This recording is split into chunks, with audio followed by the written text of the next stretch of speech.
Olá, estudante do primeiro ano, tudo bem? Seja bem-vindo novamente. Meu nome é Ivan Santos, sou professor de Biologia do Sistema Positivo de Ensino.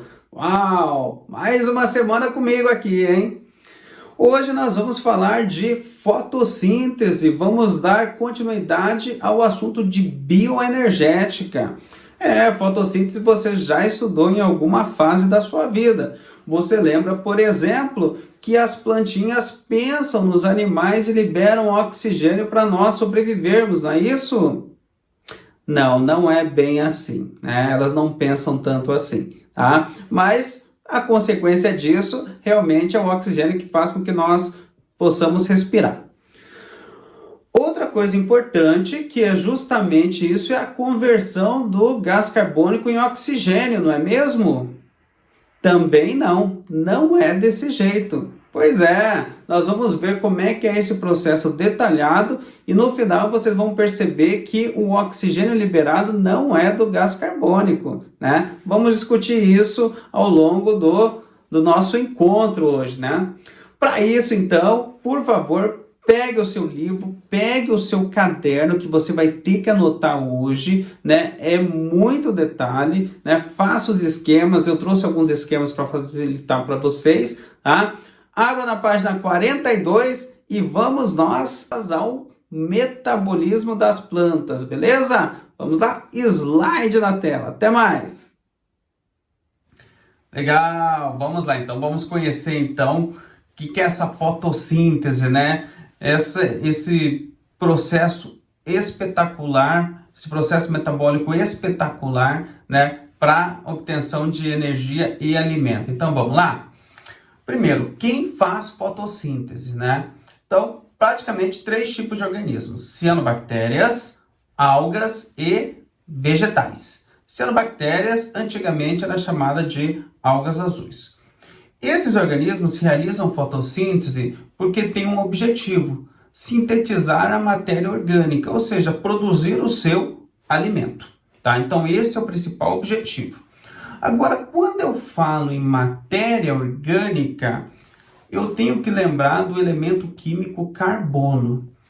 O elemento químico carbono é o que caracteriza a matéria orgânica, composto orgânico. Então, toda vez que aparecer orgânico aqui, tem carbono, tá? Ou no composto, ou na molécula, perfeito? E o carbono, né, geralmente, não sempre, mas geralmente também conta com a presença do hidrogênio. Então, quando eu falo em composto orgânico, né, carbono e geralmente com hidrogênio. E esses 2 elementos vai ser importante nesse processo. Vamos conhecer um pouquinho, conhecer ou relembrar um pouquinho mais sobre o hidrogênio, tá?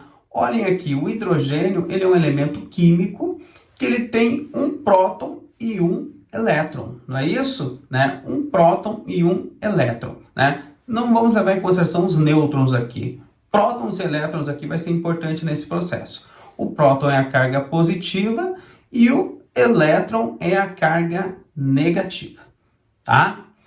Bom, e também vamos lembrar que este processo em algas e vegetais acontece em uma organela que nós já estudamos, os cloroplastos. Inclusive, vamos trabalhar hoje com 2 estruturas, né? Na verdade, uma hoje e uma na próxima aula.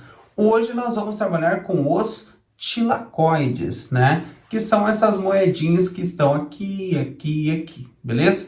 Tilacoides. Na próxima aula nós vamos trabalhar com o estroma, que é esse espaço aqui que é preenchido por um fluido. Perfeito? Tá? Então esta é a nossa estrutura que vai ser responsável pela fotossíntese, tá? Mas para que ocorra esse processo, precisa do quê? Uma fonte de energia, no caso, luz, tá? Esse é o panorama geral, os pré-requisitos, digamos assim, né? Então precisa de uma fonte de energia. As etapas da fotossíntese são 2: fase fotoquímica e fase química. A fase fotoquímica, que é também chamada de fase de claro ou fase clara, ela ocorre nos tilacoides. A fase química, também chamada de fase de escuro ou fase escura, acontece no estroma. Qual que é a diferença, né? A diferença é que a fase fotoquímica precisa da luz para acontecer. E a fase química não precisa da luz, precisa de alguns elementos que a fase fotoquímica vai produzir. Então vamos entender que a fase química é a fase final. Quando chega-se ao final da fotossíntese, o que se espera? A produção daquele composto orgânico, não é mesmo? Para isso, eu preciso de uma fonte de carbono.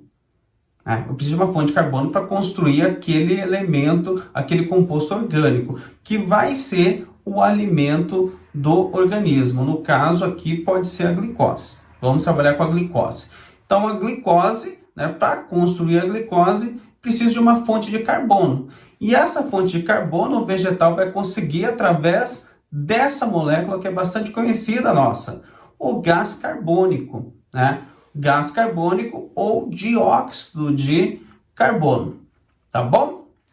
Bom, mas eu consigo aqui o composto, mas faltam alguns outros elementos. Por exemplo, lembra que eu comentei do hidrogênio? Eu não consigo obter hidrogênio através do CO2. Também preciso de uma fonte de energia. Também preciso de elétrons. Para isso, a fase química é dependente da fase fotoquímica.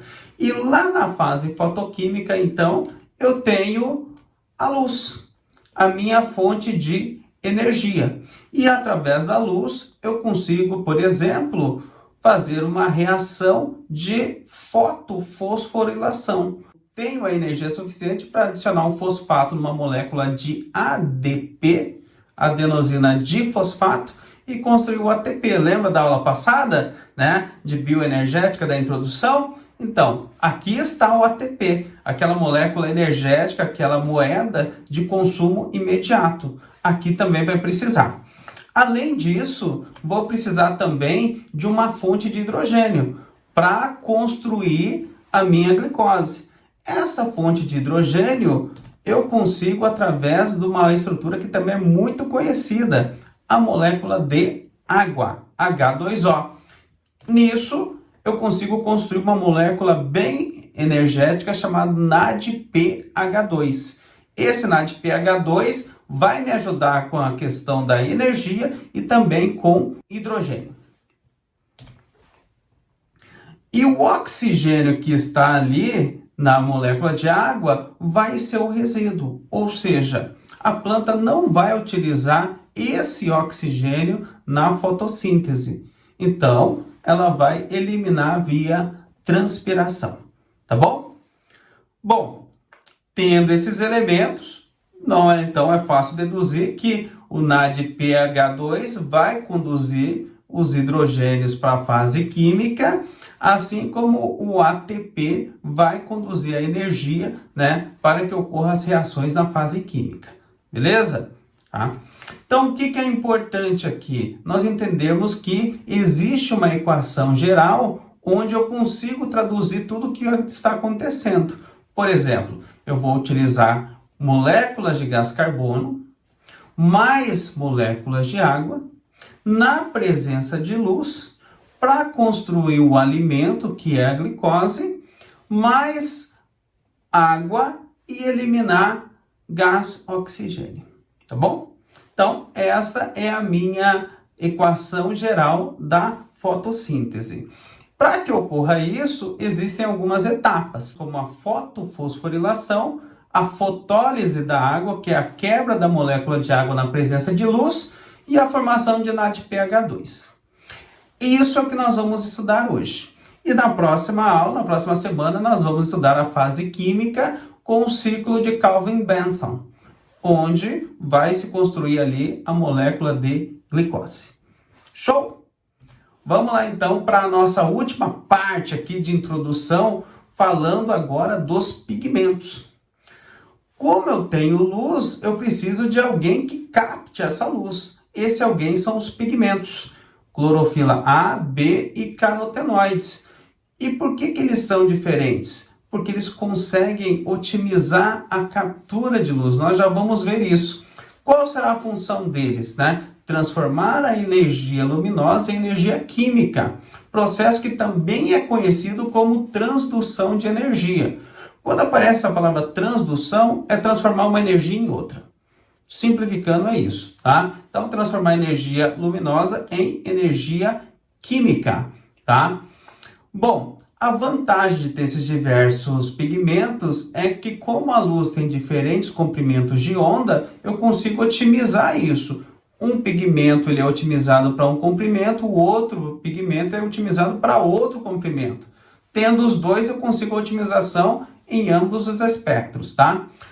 Bom, o que é esse comprimento de onda? É lembrar do arco-íris lá, né? A luz é branca, quando passa pelo prisma, vira aquele painel lindo de cores, né? Como está aqui na figura lá no teu livro. Então, olha só, eu tenho aqui nesse gráfico a clorofila A e B. Se eu olhar com carinho, eu vejo que a clorofila A, por exemplo, ela é otimizada lá nos 450, né? E depois lá nos 700. Enquanto que a clorofila B, 470 e depois 680, ela tem picos elevados, né? Tendo esses picos elevados, então, quanto maior a diversidade de pigmentos, maior vai ser a eficácia ali na absorção da luz. E a importância dos pigmentos é exatamente essa, capturar a luz e excitar os elétrons. E isso faz com que aumente o nível de energia dessas estruturas. Com isso, eu começo a fazer o quê? A transformação de energia luminosa em energia química. A transdução de energia. Tá bom? Beleza? Bom, agora, todas essas estruturas se encontram num complexo que eu chamo de fotossistemas, né? Nossa, o que é isso? Fotossistemas é um monte de proteínas, uma próxima da outra, com uma função ou outra, né? Que atuam juntamente com o complexo de pigmentos. Esses que são responsáveis por capturar a luz, tá? Então, quando eu tenho complexo de proteínas mais complexo de pigmentos, eu tenho o fotossistemas. Então, nós vamos estudar hoje reações que ocorrem dentro dos fotossistemas, tá bom? E quando eu falo apenas em complexo de pigmentos, eu tenho lá o centro de reações, eu tenho o complexo coletor de luz, eu chamo de complexo da antena, tá? Então, o complexo da antena é que envolve toda a parte de captura de luz, os pigmentos ali, né? E o complexo de proteínas com o complexo da antena formam os fotossistemas. Então, resumindo aí. Bom, e onde que está esse fotossistemas? Então, acompanhe comigo ali, tá? Aqui eu tenho os tilacoides. Nos tilacoides existem as membranas, né? E é lá na membrana, nesse pedacinho de membrana, que eu tenho essa estrutura aqui. E essa estrutura é onde vai ocorrer muitas reações que nós vamos estudar hoje. Por exemplo, vamos entender ali, ó. Estão vendo aqui que existe uma bicamada lipídica, né? Que nós estudamos recentemente ali na célula, né? Na membrana celular e nas organelas. Aqui também tem. Olha só, lá na bicamada lipídica eu tenho o fotossistema. Essa parte aqui que a luz está batendo, né, ela está batendo em umas bolinhas aqui, são os pigmentos, que têm elétrons, né? E esses elétrons vão ser excitados. Sendo excitados, eles vão energizar. Energizando, eles vão gerar energia para que ocorra algumas reações, que é o que nós vamos ver com bastante cuidado. Então aqui eu tenho o fotossistema, o complexo de luz, o centro das reações, que é onde ficam ali um par especial de moléculas de clorofila A, e isso vai ser importante nesse processo de transformação de energia luminosa em energia química, tá? Então, vamos entender como é que é esse complexo, beleza? Então, agora preste muita atenção, eu vou tentar ser o mais cuidadoso possível para que todos possam entender. E se você não entendeu, volte o vídeo e assista quantas vezes for necessário. Vamos lá então. Fotossistemas, eu tenho dois. O fotossistema 2, que ele é otimizado para capturar até 680 nanômetros, né, de luz, aquele espectro de luz que eu comentei. E o fotossistema 1, ele consegue um pouco mais, 700, tá bom? Mas as reações começam pelo fotossistema 2, tá bom? Aqui do lado, eu coloquei uma flecha que indica o nível de energia dos elétrons. Se não tem luz, os elétrons estão inativos praticamente. Então, está todo mundo ali sossegadinho, né? Então, nível baixo. E lá na pontinha da minha flecha, aqui eu tenho o máximo nível de energia. Então, vamos começar. Primeira coisa, estou na fase fotoquímica. Para que ocorra o início das reações, eu preciso de luz. A luz, então, vai incidir nos fotossistemas. A luz incide em todos os lados. Só mais uma coisa que é importante. Nós vamos ver etapa por etapa, mas é importante que você entenda que tudo está ocorrendo ao mesmo tempo. Tá? Nós vamos fazer etapa por etapa aqui, mas é importante que você tenha isso claro na sua cabeça. Tudo ocorre ao mesmo tempo. Então vamos começar. A luz chega até o fotossistema, né? Ali vai incidir sobre os elétrons. Os elétrons vão ficar energizados, ou seja, vão ficar excitados, né? Vai ocorrer um aumento do nível de energia, ainda que eles vão também em direção às moléculas de clorofila A. Olha só para onde que vai o nível de energia, né? Então, nessa minha flechinha que eu coloquei aqui para a gente ter um parâmetro, vai lá para o teto, vai lá em cima, não é mesmo? Tá? Chegando a esse nível de energia, vai ser capturado esse elétron por outras proteínas e começa uma sucessão de reações, tá bom? A primeira reação que você tem que saber é esta aqui, fotofosforilação. O que é isso? Tá? É a adição de fosfato mais ADP, formando a molécula de ATP. Lembra que eu comentei que a luz vai gerar energia suficiente para formar o ATP?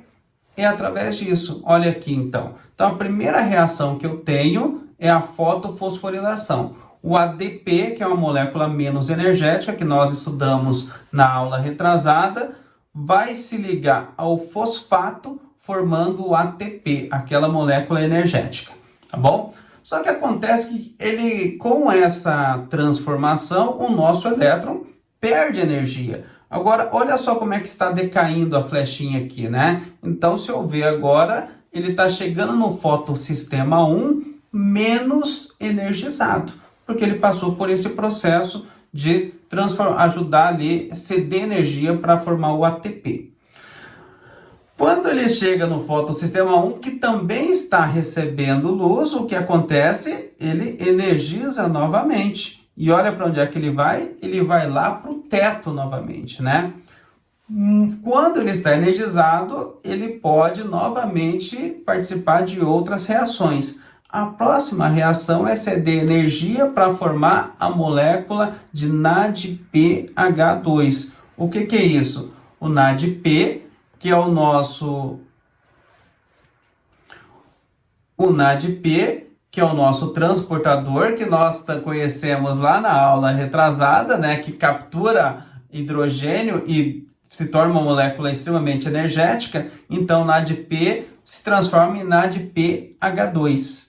Esse NADPH2 vai ser importante onde? Lá na fase química, não é mesmo? Mas aqui, com essa energização do nosso elétron, vai ocorrer também a construção da molécula de NADPH2. Ok? Então já tenho dois processos, né? Fotofosforilação e formação de NADPH2. Agora, estão vendo que esse elétron está indo e não está voltando? Ele não vai voltar. Então, ó, ele foi excitado aqui no fotossistema 2, chegou a um nível energético altíssimo, ajudou ali, contribuiu com a fotofosforilação, formou o ATP, né? Ajudou a formar o ATP com a liberação de energia, chegou até o fotossistema 1, já chegou menos energizado, sofreu novamente, recebeu novamente uma carga de luz ali, né? energizou, ajudou na formação do NADPH2, não é isso? Tá? E começou a cair a energia dele novamente. Mas ele não vai voltar para o fotossistema 2. Então, se eu pensar assim, uma hora acaba, né? Porque os elétrons vão indo, e não tem que, não, se não repor, né? Complica. Aí entra a fotólise da água. Então, preste atenção aqui. A água, ela vai receber também uma carga de luz, ou seja, a luz vai incidir sobre a água. Na hora que a luz bate na água, lá na reação, lá no fotossistema, o que vai acontecer? Vai quebrar esta molécula. Agora, atenção. Ao quebrar essa molécula, eu coloquei aqui então 2 moléculas de água. Vamos contar aqui. Quantos hidrogênios eu tenho? Eu tenho 2 hidrogênios na primeira molécula e 2 hidrogênios na segunda molécula. Então, eu tenho 4 hidrogênios. Se eu tenho 4 hidrogênios, eu tenho 4 prótons e 4 elétrons. Né? Então, eles vão se separar. Os elétrons vão para o fotossistema 2, repor os elétrons que saíram. O hidrogênio vai ficar H+, né? Vai ficar um íon H+, vai ficar positivo e vai se ligar ao NADP, formando NADPH2. E o oxigênio? O oxigênio vai ser eliminado via transpiração. Ora, mas eu não aprendi. Lá na fotossíntese, uma vez eu li, me falaram que o gás carbônico é convertido em gás oxigênio? Pois é, não é. O gás carbônico nem entrou na reação ainda. Ele vai entrar na fase química que nós vamos estudar na próxima aula. O oxigênio que está saindo daqui é da água, da fotólise da água. Então, não é verdade que o gás carbônico é convertido em gás oxigênio. Isso não é verdade, tá? A verdade é que a molécula de água é quebrada e o oxigênio da água, que não é aproveitado na reação, é liberado como resíduo. Ou seja, a planta vai eliminar, vai jogar fora. Não serve para ela aqui. E esse processo todo eu chamo de fotofosforilação acíclica.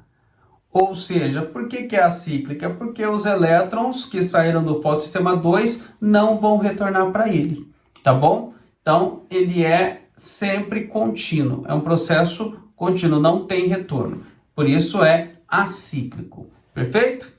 Vamos fazer então uma retomada do que nós vimos hoje? Então, vamos lá. A etapa fotoquímica, nós vimos que acontece nos tilacoides, né? Dentro de estruturas complexos chamados fotossistemas, né?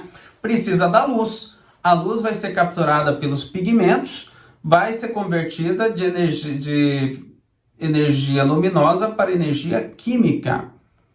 Essa luz também vai gerar energia suficiente para construir moléculas de ATP.